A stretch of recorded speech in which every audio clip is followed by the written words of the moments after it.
All right. What is up, everybody? Welcome to another episode of Turf Talk. Tonight, we have a very special edition. Of course, it is Friday night. It's not the typical night that we host Turf Talk here. And I'm not with my typical co-hosts that I usually have on Turf Talk here. So it is a special night indeed on this Friday night. Dylan, my other co-host, Dylan. So my co-host, my regular co-host's name is Dylan as well. He's going to be at the game on Sunday, so he could not join us Sunday, and I will be at the tailgate, of course, mingling with Eagles fans. So I will be out there in the ranks, but this will re-air on Sunday morning at the regular time, 10 a.m. Sunday mornings. With that being said, let me go ahead and introduce my very special guest, somebody that is very familiar with all of New Orleans sports, all of the Louisiana sports, I should really say. My good friend from Twitter that I was able to pull in here to help me, preview this game with the Saints. Dylan Hebert, welcome to the show, my man. Hey, man, thanks for having me. And I really could have did it without that little video package at the beginning with Stephon Diggs. I didn't realize I saw your face as the video ended. And I was like, oh, why is he reacting that way? That's obviously that memorable game against the Minnesota Vikings and Stephon Diggs. He couldn't leave before that game, right? But no, I'm very happy to have you on the show, man. And welcome on DSM. As everybody knows, Turf Talk is presented by DSM Media. You can find us on Twitter at DSM_media. Dylan, before we dive into some of the latest NFL, we will be covering the Falcons and Patriots game from last night. We'll obviously get into the Eagles-Saints preview. We'll get into a game of the week of our choice, Pigskin Picks, and then we'll finish off with top 5 power rankings. But before we do that, Dylan, I would love if you could just plug all of my viewers, my listeners. Where can they find some of your content? What all do you have going on as far as the content that you're creating? Well, from a personal account, you can find me at Real Dylan Hebert. You can find my Saints podcast, Don't Feel Advantage podcast, which will be going live after the show's over. Nice. That's one of the 3 podcasts I have going on tonight, so I'm a very busy guy tonight. You can find that on Twitter at Dome Field Pod. We also have audio content, and we do live streams on Facebook and Twitter. And then my wrestling podcast, which I'm more into right now, the World Elite Podcast. You can find us on Twitter at World Elite Pod. We also do live streams on Facebook, YouTube, and Twitter. And of course, we're on all audio platforms. Love it, man. So you got a lot going on there. I do. Everybody, be sure to check him out, because I promise you he's consistent. Always filling my timeline up, and that's actually how I came across Dylan here. So definitely check him out at Real Dylan Hebert on Twitter. Now we got all the introductions in. We got the intro done. It's time to really dig into the actual fun part of actually content creating with sports, the sports part. So the first thing I want to touch on tonight is going to be this Falcons and Patriots matchup we had from the last evening, which I'm sure you're very familiar with the Falcons, given that your favorite team plays in their division. Any brief takeaways from this game about the Falcons or about the Patriots from you? Well, first, the Falcons, what a horrible 2 weeks has been for them. They get destroyed by Dallas and then shut out by the Patriots. It's very bad for them, but it's very good for us because they're in our division, but it also makes us look worse because we lost to them. So it's a lot going on with the Falcons in. But on the Patriots side of the ball, man, they're looking good. Defense played phenomenal. Mac Jones is looking really good. So this Patriots team is looking very promising going forward. And they can compete with the Bills now in the AFC East, it looks like. Yeah, and it does look that way. They're sitting at 7-4 right now. The Bills have looked at times like the best team in the league, and then at times, they're very questionable, losing to teams like I believe it was the Jaguars a couple weeks ago. So the Patriots are very much in that division. They have one of the best defenses in the NFL, as you mentioned, and Mac Jones has to be leading. I mean, I know Jamar Chase has been great, but Mac Jones has to be up there in Rookie of the Year talk as far as what he's doing with the Patriots there. You mentioned how hot they've been. Patriots have won 5 straight. They actually play against the Titans in New England next weekend, so that will be an interesting matchup. Titans are also sitting at the top of that AFC. One final question for you regarding the Patriots, at least. How good are they? Like, how far do you think that they could go? Are they just maybe a team that gets in the playoffs, could maybe grab a first-round win, and then they're probably done? How do you feel about them? Well, they're obviously a playoff team in my opinion. Now, as far as they go, that's kind of up in the air right now. I could see them maybe squeaking past the wild card, but it just all depends on who they play in that divisional round. Right. And I believe the last time I checked, and I don't know if this was, I think it might have been before last night's game, but they would be playing the Ravens in the first round. So, I mean, that's a tough matchup, but if there's anybody that could, figure out a plan for Lamar Jackson, I think it could be Bill Belichick. One other question I had just about the Falcons. Obviously, they're in a weird place right now, I feel like, where, you have a season where you're basically running your offense through Cordell Patterson. And then on the other end, you have Matt Ryan. But aside from those two guys, it really feels like it's a youth movement in Atlanta. What are your thoughts on Atlanta? Like, what is the future for them? Do they need to get rid of Matt Ryan after this season, right? Like, not because he stinks, but just because of where it seems like they're going or where they need to go. Yeah, being a Saints fan, I always hear the whole chatter about Matt Ryan, how he needs to go and whatnot. But I think I'm one of the few Saints fans that actually respects Matt Ryan. What he does on the field, what he does off the field. I think he's a tremendous ball player.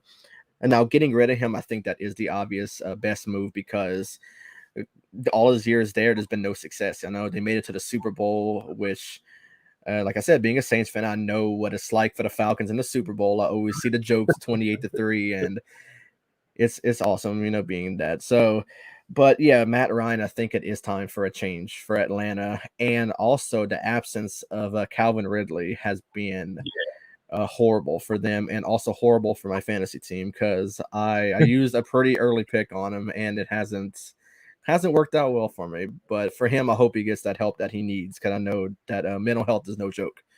And I know he's going through a lot. Yeah, no, that's a great point to throw in there with Calvin Ridley.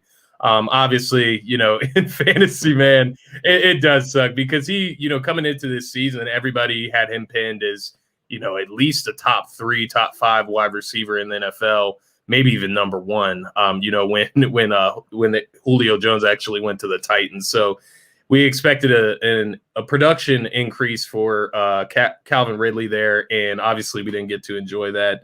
But definitely needs to work on himself, figure things out. But as far as Matt Ryan, I'm with you. I do agree. I respect Matt Ryan. I have a lot of respect for him, actually.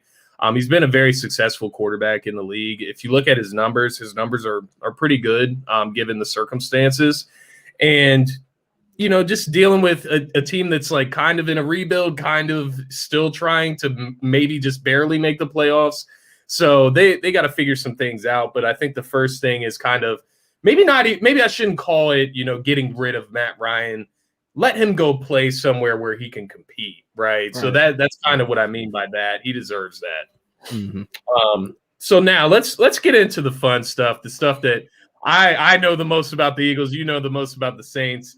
And this can be our expertise of the night here. So Eagles versus Saints preview. As of right now, Eagles are a 1.5 point favorite. Last time I checked on ESPN, at least. So I haven't checked it since probably earlier today. 1.5 point favorite, which playing at home, that's technically in the odds world not a favorite. Usually it's give or take 3 points at home, 3.5 points.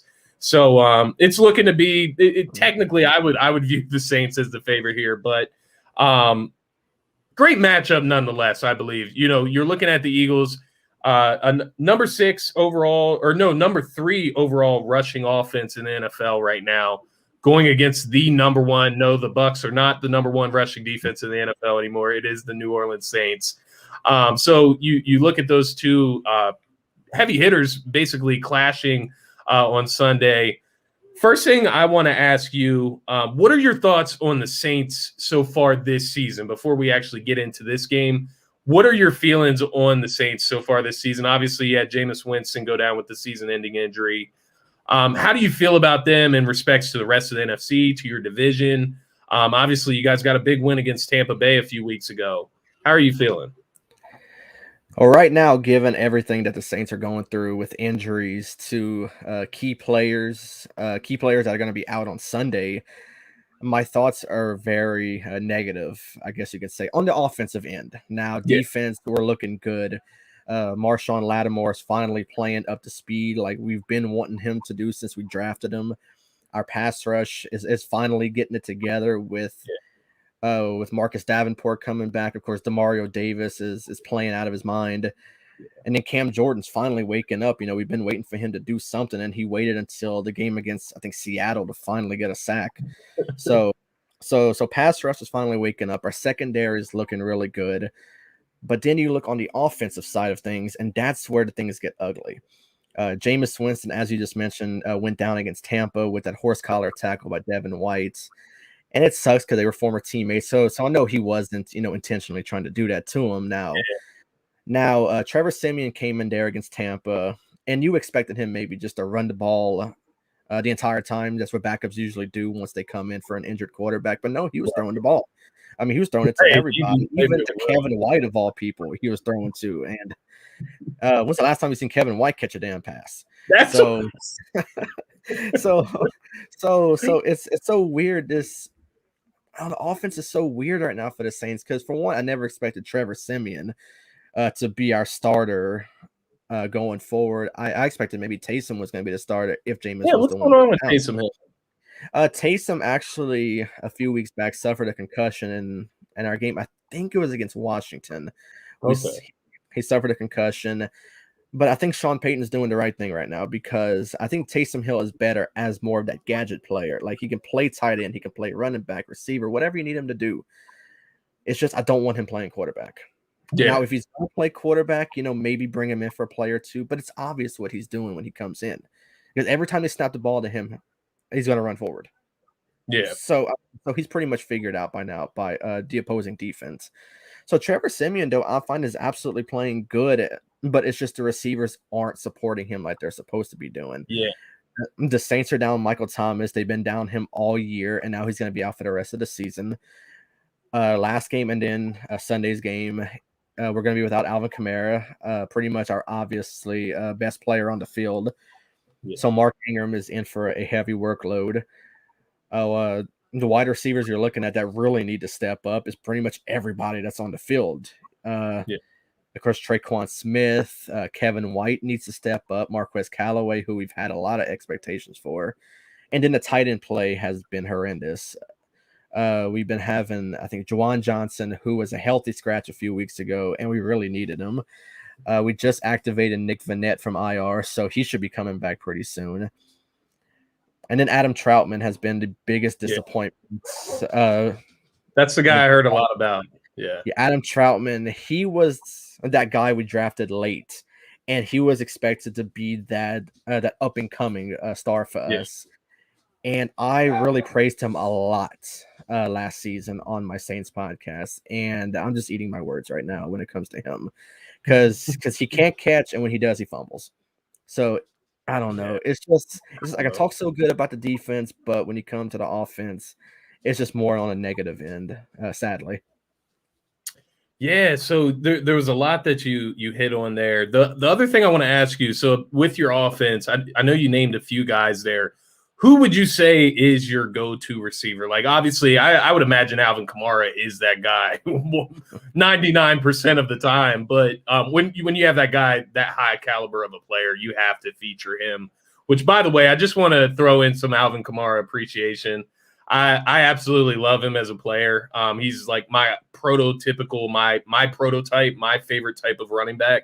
A guy that can be super effective in the passing game and the running game. He's a tough runner. He's versatile all around. So just wanted to throw in, and there goes my light. Just wanted to throw in some Alvin Kamara love there. But when you're looking at this offense now without Alvin Kamara, without Michael Thomas, who is your go-to receiving threat on that offense?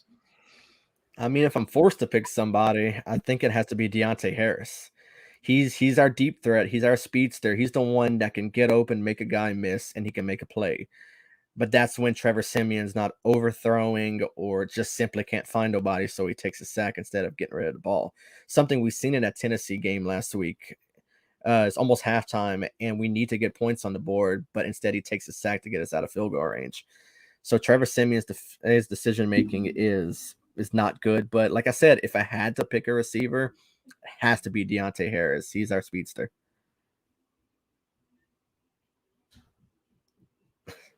Didn't realize I muted myself there. Okay, but yeah, Deontay Harris, and he's the guy. He's the big play guy, and ultimately, I think that's the guy that will kind of keep our defense on our heels, just because he does have that big play opportunity with the speed in that wide receiver position. With that being said, what I also wanted to get into before we get into keys to victory, because obviously you're going to have some things that you believe the Saints need to do in order to win this game against Philly. I have some things that I believe the Eagles need to do in order to beat the Saints this weekend. Before we get into that, I would love to just get your outside perspective. I know you may not watch too much of the Eagles. They're not the most entertaining team in the world. Just your general thoughts on the Eagles this season, or maybe even just Jalen Hurts, in a sense. What have been your takeaways so far this season from Jalen Hurts and the Eagles? Yeah, well, you're pretty correct about that because I really don't watch Philadelphia too much now. I gotta admit to you, I'm gonna say this to you because sports betting just became legal in Louisiana. Oh yeah, so I went do some parlays last weekend, and I picked against the Eagles. I picked Denver to I think win straight up, and they disappointed me. So I know not to do that again. So no, like the thing is, I have Sunday tickets, so of course I tune in to every game just to see what's going on, and I actually been keeping up with Philadelphia a lot. So I gotta say, the team's not looking bad. There's nothing really bad to say about them right now. I like Devonta Smith a lot. I think he's a good receiver. I know y'all took him early. Now he's no Jamar Chase, from LSU, but I'm just gonna say that right there. But no, I think it's gonna be a true test for Lattimore if Lattimore is the one to cover him. Just all depends where Devonta Smith lines up on the field. I know Lattimore.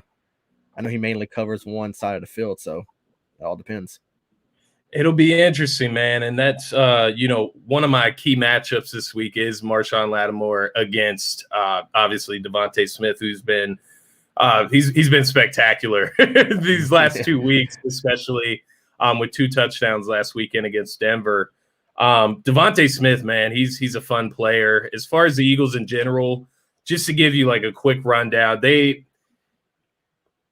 They've been up and down this season. And there's been times where, us as Eagles fans, we look at the Eagles and we're like, what the hell are you doing? We started out the season, they were this like pass heavy team, just putting a ton of pressure on Jalen Hurts' shoulders. The last 3 weeks, everything is kind of balanced out.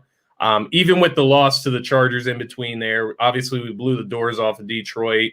Lost to the Chargers by 3 and then just beat the Broncos by 17. So these last 3 weeks, Nick Sirianni, rookie head coach, he's kind of started to figure it out. This is a run first team. They're very run heavy now.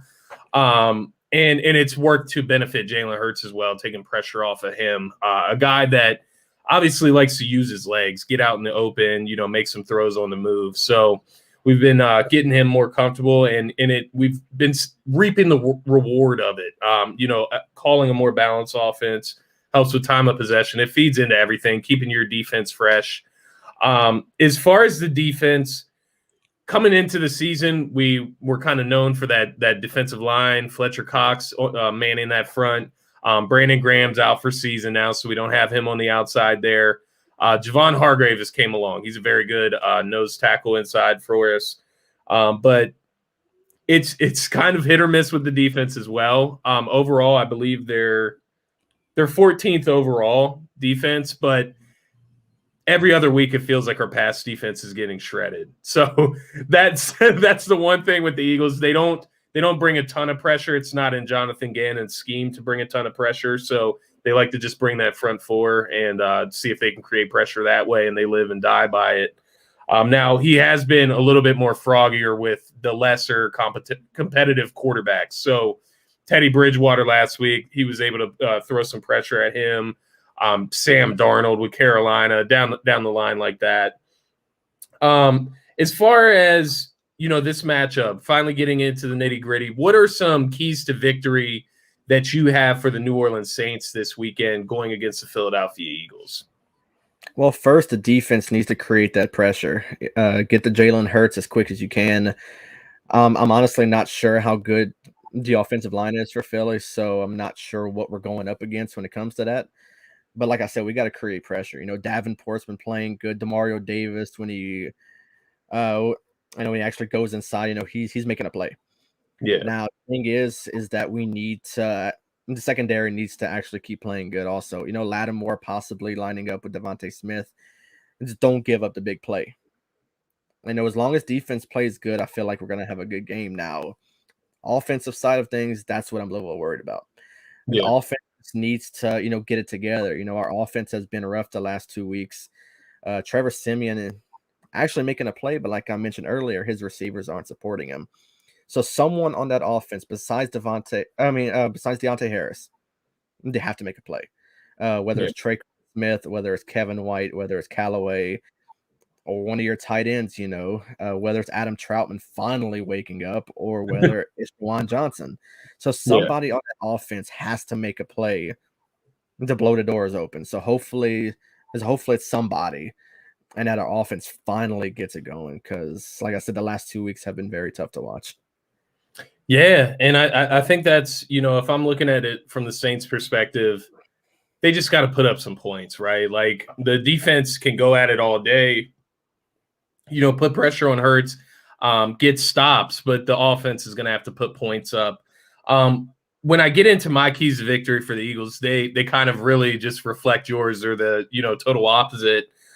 So the first thing that I'm saying here in this game, I feel like it's a game where our offense has an advantage over your offense, not your defense necessarily, but just the fact that I think we have a better offense than you guys have an offense going against our defense compared to our offense going against your defense. If that makes sense. With that being said, we can't turn the ball over and give your offense easy opportunities, give up defensive touchdowns, anything like that. I think the Eagles got to really be cautious this week. With that being said, we got to prepare for a balanced offense. So I mentioned that they've been getting more and more balance as the season goes on, but they kind of went from extreme to extreme. So they went from a very pass-heavy team early on in the season to then against the Detroit Lions only throwing the ball 13 times. Jalen Hurts dropped back 13 times against the Lions total.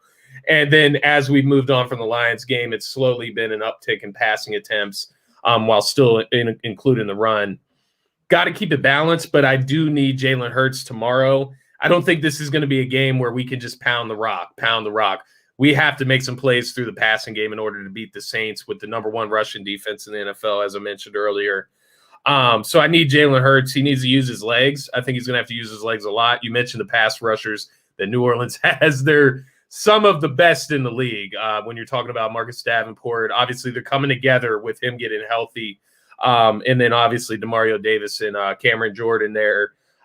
So gotta make plays with his legs. Our offensive line is solid. They've finally gotten healthy themselves. But when you're talking about just this magnitude of elite pass rushers, multiple of them on one defensive line, that's when you may have some issues. And we're going to need Jalen Hurts to account for that. The last key to victory for me is regarding the Eagles defense. You got to force Trevor Siemian to beat you. Obviously, I know you said he's played well. I think the Eagles need to operate by making us believe it, right? you have to make Trevor Siemian beat you. You look at Mark Ingram, obviously it was a little bit more scary when it was Alvin Kamara. I was definitely thinking like you key in on Alvin Kamara. You can you can balance it out a little bit more with Mark Ingram back there, but still a violent runner, a guy that can gash you if you are sleeping in the run game. So you gotta shut him down, focus on that, and make Trevor Siemian beat you, make him make some tough throws, and hopefully make him make some mistakes by getting some pressure and getting some turnovers there. But that would be my keys to victory for the Eagles. As far as some matchups that I'm looking at in this game, I'm looking at Hurts versus Siemian. I think whoever ends up, making the least amount of mistakes in this game is going to be the quarterback of the team that ends up winning the game. So I think it comes down to those two guys. As I mentioned, I'm looking at Lane Johnson, our right tackle, and I'm looking at Jordan Mailata, our left tackle, against Davenport and Jordan and DeMario Davis up the middle there with Jason Kelce. And then also I was looking at the Eagles linebackers with Kamara, but now I'm looking at him with Mark Ingram because he's still going to be effective in the passing and the run game if we're able to get pressure. And then, as you mentioned earlier, Devonta Smith versus Marshawn Lattimore. That's going to be the key matchup of the game, the most exciting matchup, I would say. Just those two guys going at it. It's going to be such a great competition. Let's get into predictions. How are you feeling about this game this weekend? Do you feel like this is a game where you can maybe just grab a sneaky win on the road, down a few starters? The Eagles are right there. They're 4-6. Saints are 5-4 right now? Yeah. 5-4. So about 2 games up on the Eagles as far as like a playoff seeding. It's a pretty big game for the Eagles as far as keeping their playoff hopes alive. They drop this to the Saints. They're going to be behind a couple guys that they've already lost to. How are you feeling this weekend as far as a win or a loss for New Orleans? Oh, well, this is definitely one of those games where we need to bounce back. Dropping 2 straight is not something that the Saints are very familiar with. So, like I said, being down Alvin Kamara is going to be huge for our offense, and also down our 2 best tackles with Ryan Ramczyk and Teron Armstead. So that is going to be huge for our offense, but it's going to be huge for y'all defense as well. So I think y'all pass rush is going to capitalize on that big time, and hopefully it doesn't work to y'all advantage like you're hoping it will. But like I said, this is the perfect bounce back game. I know we want that revenge from last year, to where the Saints on defense hasn't given up a 100-yard rusher in so many amount of games, and then we gave up the 100 yards to the Eagles. So this is a perfect revenge game for us, I think, and to finally get ourselves together and finally bounce back. So as much as a score prediction, I think it's going to be low scoring on the Saints end, because our offense just needs to figure it out, and we haven't been able to do so yet with Trevor Siemian. So I could see it being, I would go 17-13. I think it's going to be a low scoring game in Philadelphia. Gotcha.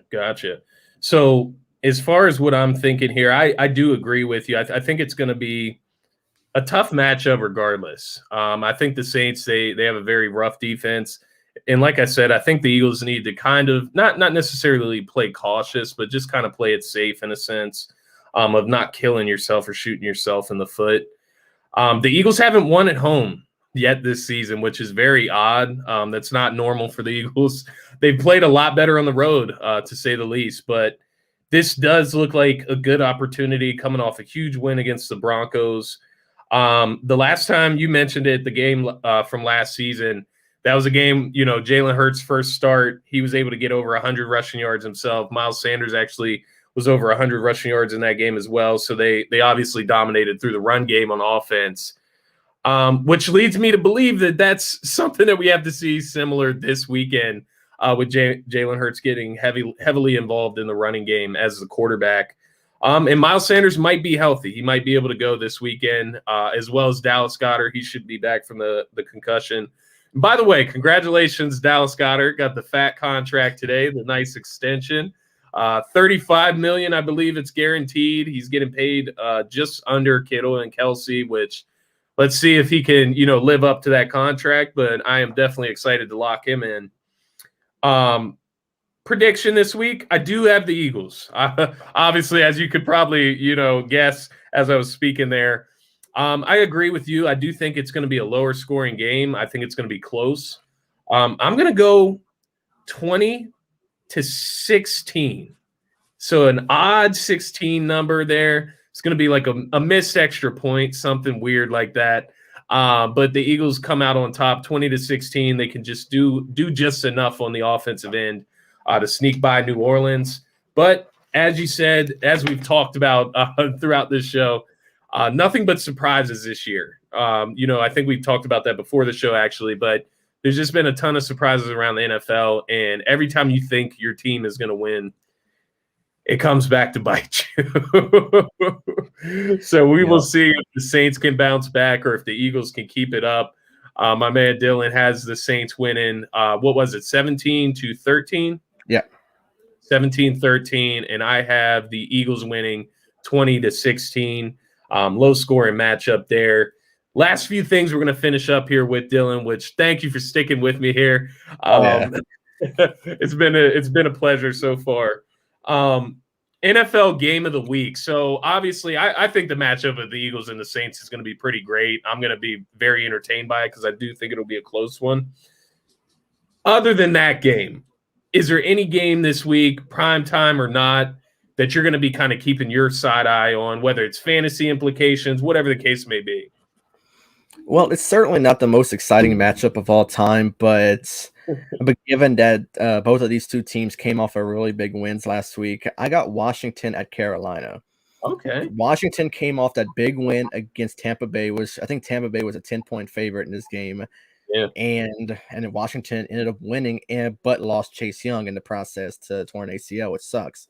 But then, and in Carolina, which we all see the storyline of Cam Newton getting to start this week, he played 2 snaps, I believe, and got 2 touchdowns out of it. Yeah. And they ended up blowing out Arizona of all teams.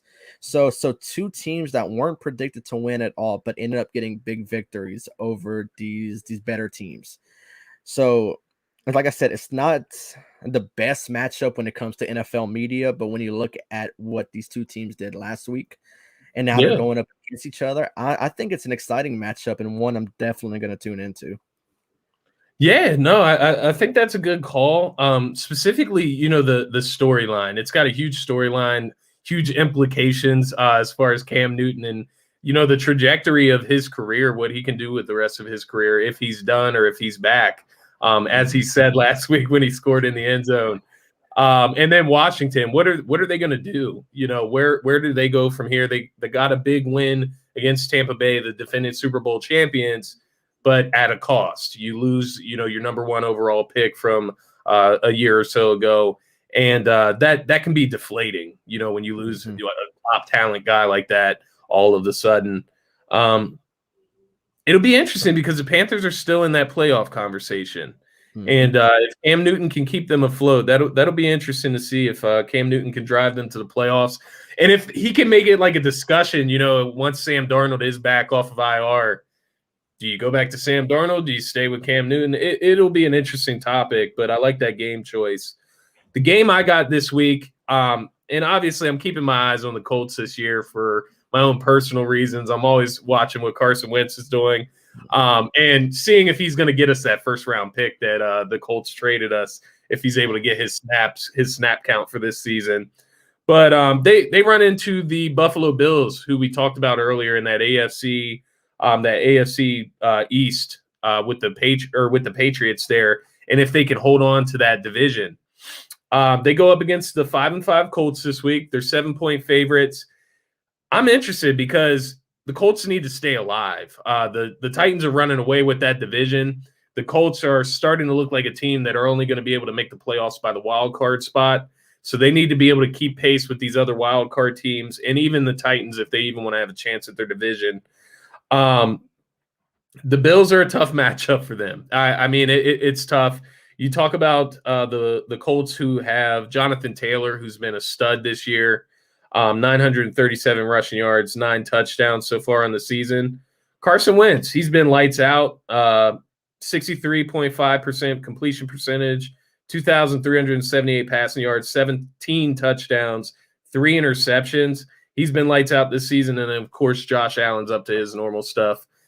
So I'm looking at that game. I'm going to be interested to see if the Colts can be competitive in that game, maybe even win that game if they want to keep their chances alive of making the playoffs there. So then the other thing, what we'll finish up with before we go to top 5 power rankings, I just want to get some pigskin picks in. Me and my co-host Dylan, we keep track of these week to week, so we make sure we get our locks and we're up in our upsets each week. Lock this week. You want to go first, or you want me to go first? That's whatever you want, man. It's your show. Gotcha. So I'll go ahead and go first. I'll give you my example. So I got the Tampa Bay Bucks over the New York Giants this week. Tampa Bay's coming in 11-point favorites, as they should be. Coming off 2 straight losses. You mentioned the embarrassing loss to the Washington football team last week. Not very Tom Brady-like watching that football game. A lot of turnovers for him. I don't look for Tom Brady to play that way again against the Giants, against another NFC East opponent. These bottom of the NFL teams in the NFC East. I don't expect the Bucs to play like that again. They kind of need to get a win to stay afloat, keep that separation in their own division between you and them. So I look for the Bucs to lock it up over the New York Giants this week. What about you? My lock is the Browns over the Lions. And the reason why I'm saying this, and the Lions actually gave a really good fight last week against Pittsburgh. And for once, they didn't lose, but they tied, which sucks. You're getting paid millions and you can't play more than one overtime. So I think it's kind of a stupid rule. One of the worst rules, I believe, in the NFL. Yeah, but then Jared Goff, I believe Jared Goff is doubtful for this game. So Tim Boyle is getting his first start against the Browns, and Cleveland's defense has shown that they can compete. And I really think that they're going to terrorize this quarterback. So I think Cleveland's going to run all over him. Yeah, and you mentioned Cleveland. The interesting thing about them is they got the doors blown off of them against New England last weekend. That was kind of embarrassing for Cleveland. I looked at that as the signature win for New England so far this season. But Cleveland's, supposed to be this juggernaut. They're supposed to be this, championship contender this season. And they're sitting at, a 5-5 record so far throughout the season. So they've really got to bounce back with a win this weekend. What better way to do it? Baker Mayfield's beat up. I heard he's supposed to play this weekend, though. Mm-hmm. What better way to bounce back than against the Detroit Lions, unfortunately? And I can speak from that with experience because the Eagles got the blessing of being able to play the Lions. They ended up beating them 44-6. So the Lions can be pretty bad. They played better last weekend, though. They at least tied. That's a start towards the right trend. My upset of the week, I have the Cowboys over the Kansas City Chiefs. So it's an interesting matchup. Kansas City has won 3 straight. Cowboys had that stinker, that clunker against the Denver Broncos a few weeks ago. They were able to bounce back from that, blow the doors off of the Atlanta Falcons. I'm feeling more confident in the Cowboys. I'm feeling more like that Broncos game was a kind of an outlier for them this season. Sometimes teams just have those games. Sometimes it's a bad matchup. Broncos have beaten the Cowboys like some historic amount of times their last few matchups. But as you know, I'm an Eagles fan. It's not comfortable for me to speak this highly of the Cowboys. I just want you to know that. I do hate Dallas, I promise you. But I do have them over the Kansas City Chiefs. As much as I hate Dallas, I cannot deny how good they're looking, how good Dak looks, how good that offense looks.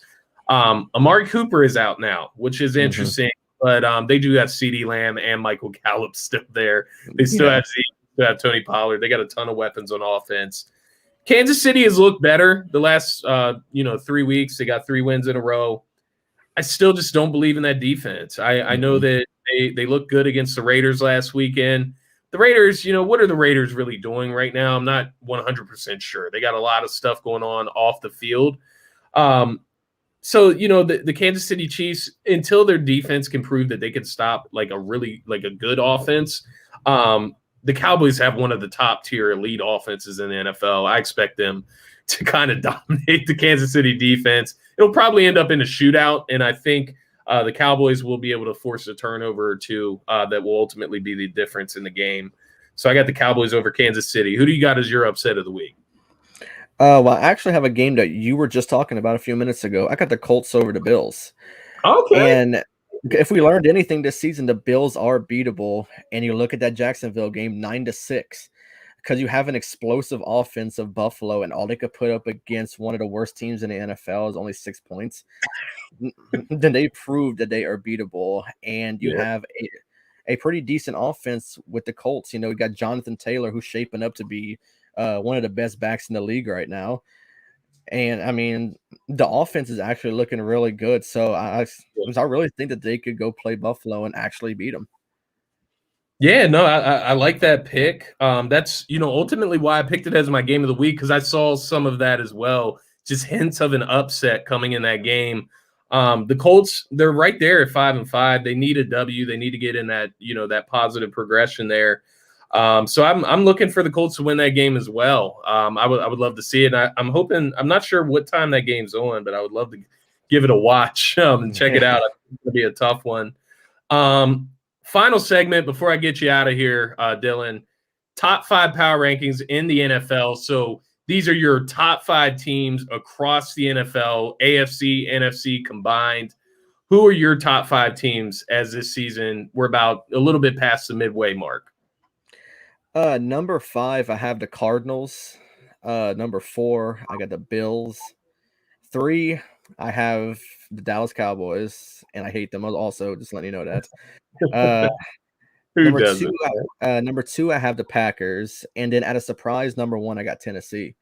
Okay. Tennessee, even without Derrick Henry, they've shown that they are one of the best. And sitting at 8-2, and like I said, even without one of the best on offense with Derrick Henry, they're Yeah. still looking good. And we learned that last week.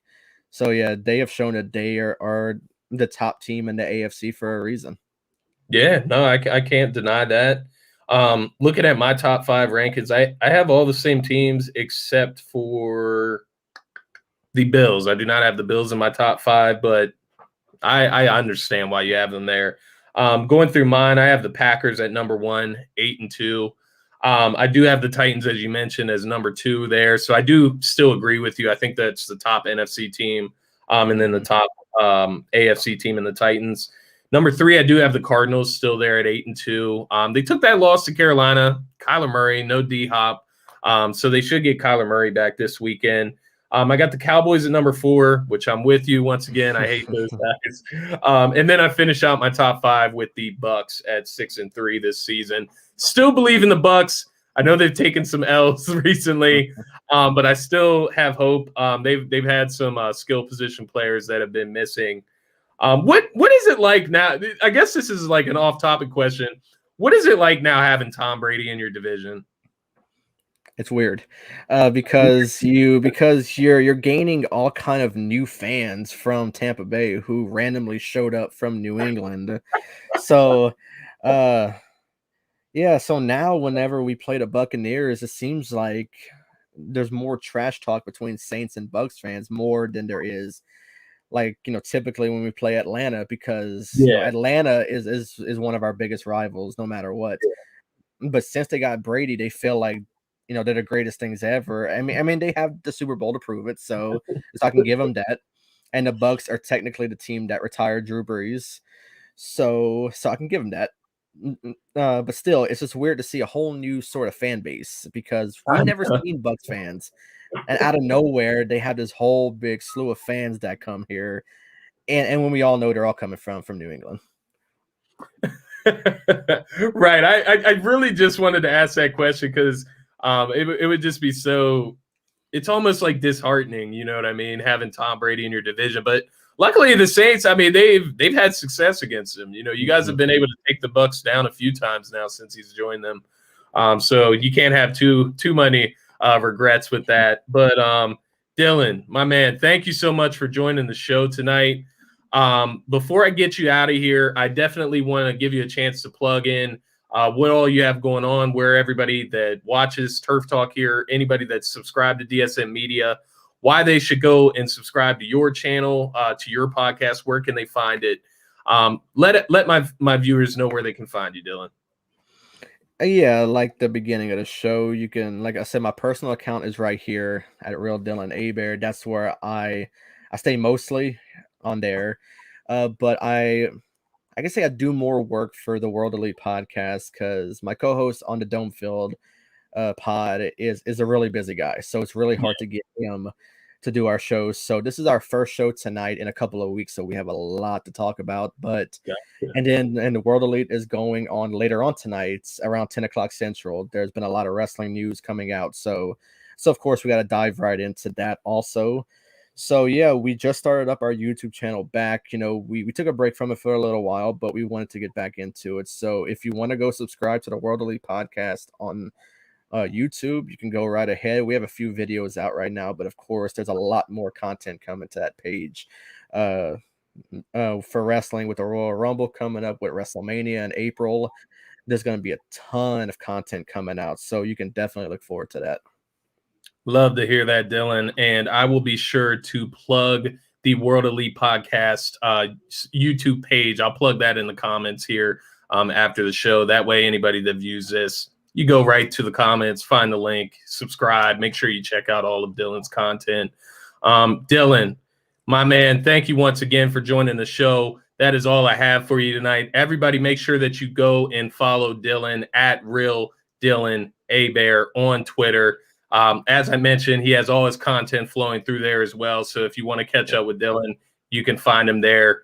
That is all I got for you tonight, my man. Enjoy your Friday night. I hope you have a great time on the rest of your pods tonight, my man. All right, man. Thank you so much for having me. It was an absolute blast.